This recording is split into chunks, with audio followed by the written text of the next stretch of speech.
વર્ષ મહત્વની ઘટનાઓ 1881 જીવ વૈજ્ઞાનિકે પેનિસિલિન રસીના શોધનો જન્મ સર એલેક્ઝાન્ડર ફ્લેમિંગે કરી હતી.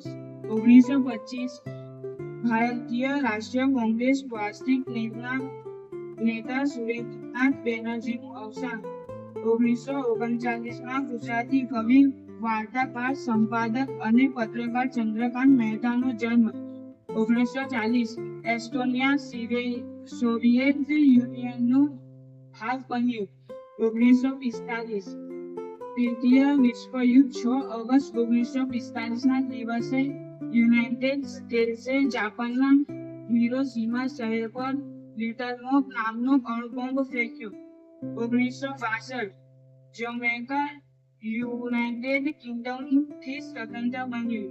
1991 ટીમ બર્નર્સ-લીએ